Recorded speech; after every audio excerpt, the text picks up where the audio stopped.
My name is DJ Simplify. I'm here seeing a lot of videos on the internet where they get a lot of things about mixing wrong, how to set up your mixer, how to set up your microphones and everything. I've been doing this for a long time. I've mixed with a couple of bands now, and I studied the hell out of this. And I get tired of seeing people showing people the incorrect way to do things. Now what I'm going to do here is I'm going to use a passive mixer with an amplifier. Now what the difference between a passive mixer and a powered mixer is a powered mixer has the amplifier built in. They usually look like a small boombox kind of deal with a mixer on the front. The reason I like passive is just because if one goes out, I only have to replace one. Plus, a lot of the times you get more options for a smaller price on a passive board. Now this is my introductory kind of level board here. I have a Persona Studio Live that I'll show you guys in a later video, but before I go anything detailed, I want to go with something very, very basic. I've had this board for a lot of years. It's always done really well for me, and it kind of covers a broad spectrum of how things really work. Now I haven't turned anything on yet, and the reason I didn't do that is because I want to show you how I have always done it. Now on the front of my amplifier, you've got two knobs that you'll see on the front of them. Some people call them gain knobs, some people call them volume knobs. It really doesn't matter what you call them. They're basically what gives you more power for your signal, and that's what they are actually, these amplitude knobs. The higher you turn it, the more amplitude you give your sound. Now both of them are turned all the way down, and I'm turning it on. I wait for my lights to blink, and then go back out, and I know my amplifier is good. Now if I got a yellow and a red light on this one, this is a Behringer EP4000 model. It's getting on in its age now, but I've had several of these over the years. They've always done me well. The only one I've ever had a problem with was hit by lightning, so I can't really complain about that. You know, a couple thousand volts will do that to just about anything. And only one channel went out on that one, so you know, it kept like a trucker. So I got the amplifier on, but the volume knobs remain down for the time being. Now I'm going to turn on my mixer, making sure that all of my volumes are down and off. So now everything's on.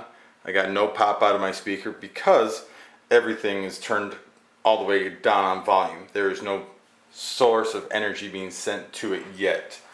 Now I'm going to go log into my computer over here.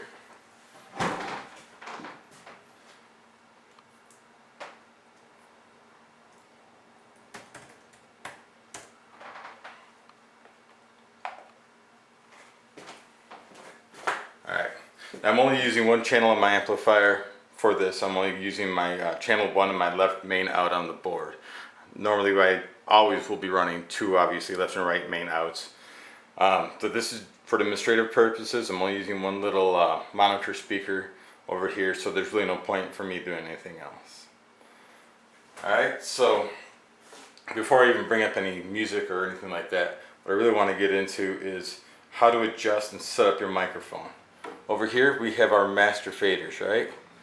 Left and right master fader. I like having left and right master faders. If it's a singular fader, you're kind of taking away the fact that some venues you're going to have one speaker sitting more distant from another one, or more closer to an audience members, things like that, where being able to make those small adjustments depending on your venue is handy. Do you have to do it often? No. But when you do have to do it, it's nice to have. Alright, so I'm going to go here with this one because my board's a bit stronger, or my amplifier's a bit stronger than the speaker needs. I'm actually going to go in a negative setting here. -0 would be up here. I'm going to go, see there's -6. I'm going to go about -10, between 6 and 12 here. Alright, then I'm going to take my gain. I'm going to turn off my mute. I like having mute buttons on my channels as well because I like to use professional microphones. The microphone I'm going to be using today is a Shure Beta 58A. Now this is a very expensive, very nice microphone. I like to use these because they have a lot less sound bleed from other sources, from the sides and whatnot, and that makes it ideal for karaoke as well. Yes, it's $170, give or take, depending on where you're buying it from. But for karaoke, if you want to do a great show, a lot of guys are charging a lot for their karaoke show. They're not bringing enough, especially technical knowledge, but they're not bringing very good equipment for what they're getting paid for. Don't pay a KJ just for bringing out karaoke, because honestly, at this point in the game, there's just no point in that. Everybody's making their money back. There's very few new karaoke CDs that are being sold, and you can buy them in singles online at so many different places now that they're making their money hand over fist if they're doing enough shows. Alright, so let me get on to this here. Good equipment.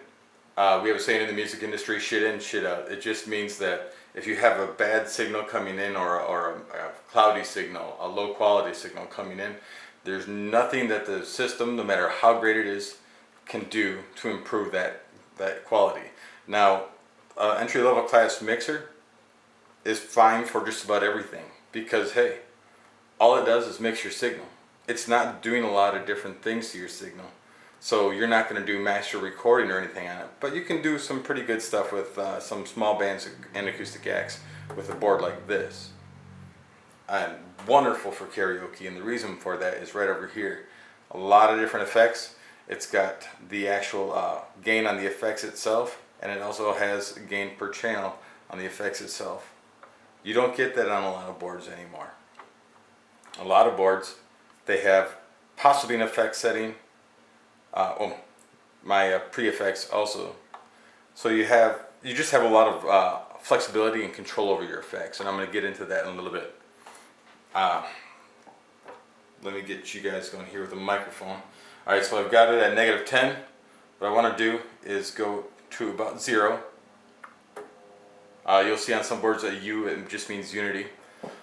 Alright, so basically you're just unifying it at the base volume level. Then I'm going to go here and I'm going to start checking out my gain. So check 1, 2, 1, 2. You can kind of hear that. Alright, I'm on 1, 1, 2. Now what you want to do with the gain is you want to keep adjusting the gain. Check 1, 1, 2, 1. Alright, and I did that on purpose. I want you to hear the ring on that. Check 1, 2, 1. Alright, that's feedback. Now the thing about feedback is obviously we don't want that. Nobody wants feedback.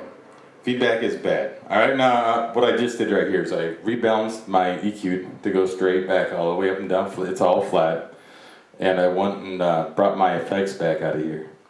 Now the reason I did that is because when you do your sound checks, and you should be doing sound checks, whether you're a karaoke guy, whether you're a DJ, whether you're a band, you need to be doing sound checks. Sound checks let you know what the audience is going to hear ideally throughout the entire night. Now that's going to change somewhat because the number of people that fill into a room and their overall din and everything. But at the same time, it gives you a good baseline. Now the reason you want this baseline is because every single place you do anything, it's going to be different. They've got wooden slat floors. They've got finger jointed floors of a heavier density wood. They've got drywall. They've got carpeted paneling.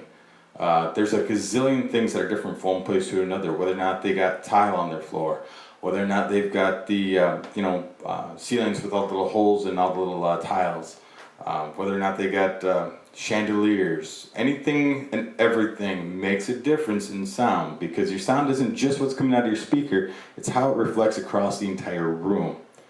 Alright, so if they've got a lot of tile, your sound is going to be really, really bright normally, because everything's bouncing off, and the highs bounce really well off of bright. They don't get absorbed like they would with wood. They don't get absorbed the same and bounce the same as they would with a brick surface.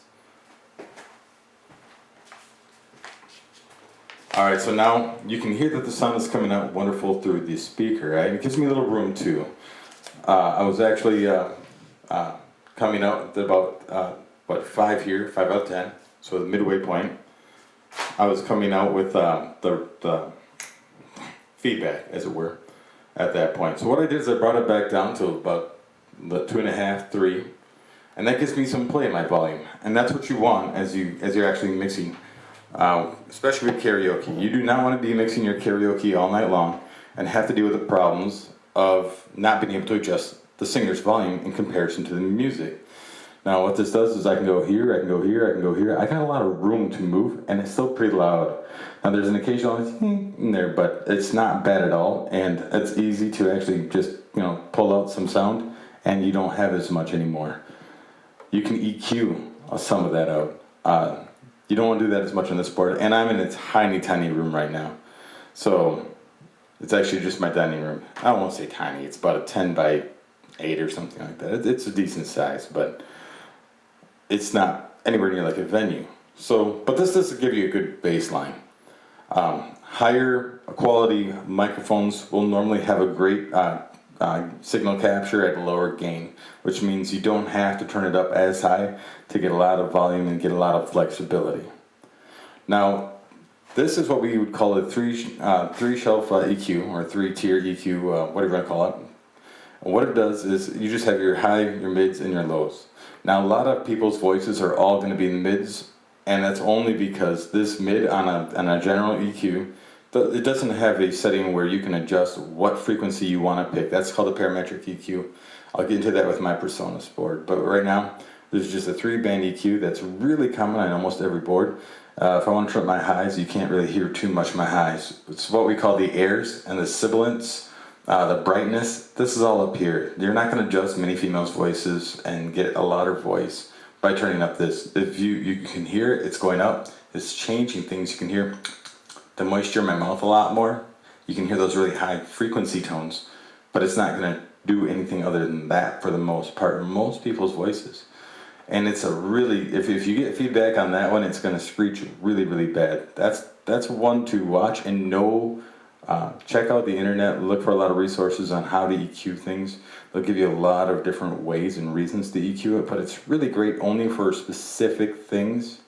And then you want to be able to really do a lot more with it. So if you're really looking to use your high frequencies more, you don't want to be doing karaoke with that.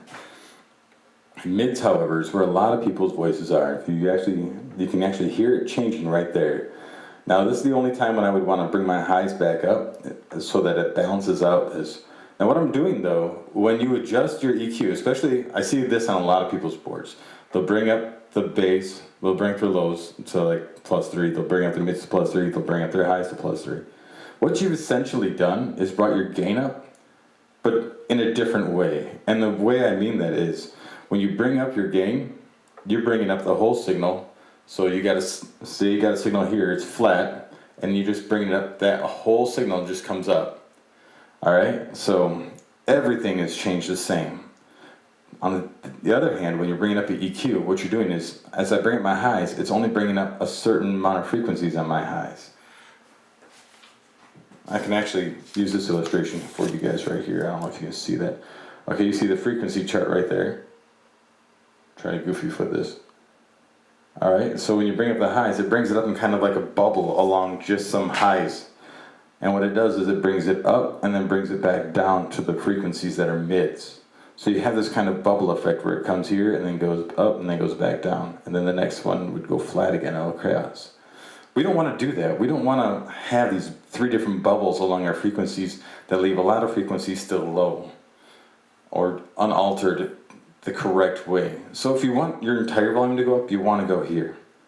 If you're going up with just these, you're actually muffling parts of your audio. It's going to kind of suck because you don't have the ability to Q shelf. And what Q shelving is it picks a specific frequency set and spikes that set depending on how sharp you want to cue it. Some boards allow you to set the actual sharpness of that shelf, and some of them just have high Q and flat, which my Personas has the high Q or just normal kind of a bell-shaped curve to it, which is fine. All right, so that's the basics of this part so far that I want to get into. This is such a huge part. If you are not setting your gain and your volume right in the beginning, you're going to have more and more trouble with it later, and you're not going to get the quality of sound that you really, really want. Quality of sound is everything. One of the biggest reasons that a lot of people have come to my shows over the years and prefer me to mix them is because of the quality that I give them. And the other part is my effects mixing. Effects mixing is huge. Knowing your effects, what's the difference between reverb and delay? I mean, that is penultimately one of the greatest assets you can have as any sound guy. Bands do use effects. A lot of bands do. Some of them don't use them as well as others, and some bands don't even have a sound guy. I recommend if you're a band out there and you don't have a sound guy, get one. And the reason you have a sound guy is because he's going to hear, ideally, he's going to be located out toward where your audience is. He's going to hear the front of house speakers that you're delivering sound to the audience with. And he's going to be able to mix from that, because it doesn't matter what you guys hear back there so much, except for your monitors. You're going to obviously want to have your monitor mixes set. But your sound guy needs to mix for the front of house. He needs to mix for your audience. And having that set up, knowing that hey, that mix is perfect for what everybody else out there is hearing, that makes it great, because that means your lead guitarist is going to be heard, your vocalist is going to be heard, your acoustic guitarist is going to be heard. Everything's going to find its place with the proper sound guy who knows where those belong in the mix. Do band stuff with, get-togethers, do your sound checks, do your practices with your sound guy.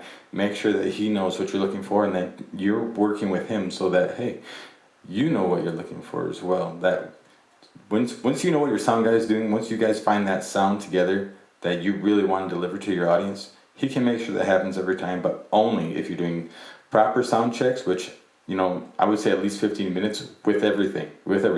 You want to do a lead vocalist in your sound check definitively, you want to do your lead guitar on your sound check definitively, and you want your drum kit, the entire thing, on that sound check definitively, no matter what. So if you're going to try and, get there and do a quick one that's, half-assed, at least make sure you get those in there. That way he knows where everything belongs for that venue. There's nothing worse than getting into a venue, not getting a good sound check in, and the first 2 or 3 songs don't come out great because you're trying to get everything into the mix. That's going to make those first couple tracks off your band not look as hot as they should. First impressions musically are huge. You don't want to fill a room with 400 people in the first, 15 to 20 minutes of your playing. Isn't what it needs to be, isn't where you want it to be, right? Because that's a first impression, and if you went to a show, you saw a band do that, you probably think about leaving pretty quick. You're going to give them a set to try and get their act together, but you're not going to probably stay all night long. Your idea, even if they get better throughout the night, it's just going to be maybe they're not good at some songs. You don't want that. Just do a sound check. It's not a big deal. If the venue's paying you several, $1,000 to $2,000 or $3,000 to be there, make sure you get in the deal that you do get at least an hour before the act to get in some time to do the sound check. All right, and you want to do the sound check and then take a little bit of a break and soak your vocal cords a little bit with some water or whatever. Do that, but don't wait and screw up your sound check. All right, now on to effects. Effects are a huge part of everything. Bands, live sound, recorded sound, everything. Karaoke, guys, if you don't have a board with effects, don't worry about it. I have never not had a board with effects except for my PV4, which has an effects knob, but it's for an effects return, which means you're sending the signal out and then you're bringing it back into your insert ideally or onto your FX return. Now, that's fine if you want to do it that way. Some bands do it that way. I have an effects panel on my board and I have an effects panel on my personas. And I like my effects on my board. It allows me a little bit more control and it puts everything kind of in one place. Now, if you're a booth or a console or something like that, or you're mixing in an actual studio mix, yeah, then by all means, get a TC Helicon rack mount, do it that way. But this is, for right now, we're going to do a live sound, so we're going to do it this way. All right, now over here, I've got my effects beforehand, and I've always keep that at 0. There's really not a lot of reason for me to do it any other way. And then I've got my effects send, which is basically my effects volume. And the reason that we want our effects volume, the place we got it here, is because it gives us a lot more room.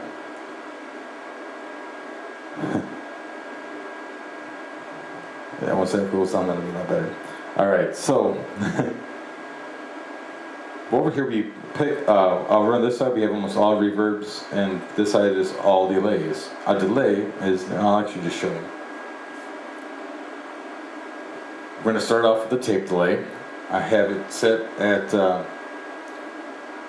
this is my timing right here. And I'm just going to go through, and we'll take the 5. We'll go halfway mark with a 5, and this is basically like a 5 millisecond timing. And now as I turn it up, you should be able to hear it. 1, 2. Now that's great. That's a good delay. And the reason you want a delay like that would be very specific, but listen to some of the 70s songs, And what you'll find is if you keep it in the background, I see a light ahead and I want it to turn black. It would be something kind of like that. Obviously, this isn't exactly what it's going to sound like, and that's not exactly what I use for that song, but it's just to give you an indicator. There's a lot of 80s and 70s tracks that do have delay in it. A lot of times it'll be 1 or 2 delay, which is just a single or double. Right now I got it on a single. 1, 2. And as you can see, a single delay is just 1 single bounce back. So you'd be like, hit me with your best shot. It's just like that. It's something that normally when you got the music in there, you're going to hear a lot of the music, and you're going to hear that faintly in the background behind the music a little bit as a nice follow-up. It's like a chorus effect, but not really a chorus effect. And that's what tape delay is. It's a beautiful secondary kind of chorus effect. That is, it's a wonderful job, and the part of your job as a karaoke guy is to know what delays kind of work with what songs. And it doesn't mean you have to use the delay that they're using in that song when you listen to it on the radio or when you listen to it on the CD. Your job is to mix whatever's going on live. So you can use different delays and different effects depending on the tracks. So don't be tied down. I can give you a great example. My buddy Jake Tylock out of Shawano here, he used to work with Karaoke Killers. Now he comes to Marion with me every now and again at Kangaroo K's. Hey, there you go, Peter, the live advertising for you, brother. And it's probably one of the coolest places I do karaoke. We get a huge crowd out there for a small town, and we sing from the time I get there till the sun's down, and I go all the way until bar close, and people are they're crazy, they're wild, they sing some amazing songs. And I completely lost track of where I was going here, but check it out, man. If you're in that area ever, check it out. It's an awesome time. But yeah, Jake anyway, that's where I was, Jake. When I first came back from one of my little ventures, I started doing another place in Shawano, and Jake came out to my show, and everybody was calling him Opie, and that was the name I knew him by originally. Well, he sang Prince, Pussy Control. All right, now, I'm a Marine, and normally I'm pretty good to go with anything, but I looked at this, tall, gangly kind of white guy, and I'm like, really? He says, absolutely. So I don't know how to really mix this one, but I'm like, all right, go ahead. I'm going to give it my best shot. And I'm not going to show you what I did with him because I'm just going to tell you because I can't sing this thing anything like him. As you may tell, I have a deep voice. Jake, on the other hand, has an amazing voice that allows him to do things like Hosier and, Prince, and just nail it. Well, we mixed it with some reverb, and it gave us such a cool sound. We just live bled that in and out, and it really only works when you hear it live. But I gotta tell you, man, I've had people come to me afterwards, and this is the way I feel myself, is that after I've heard the way that Jake does it and the way that I've mixed it with him, I can't listen to the radio version anymore. To me, Prince just doesn't do it as well as Jake does it with my mix. It's so cool. It really comes off, and that's what you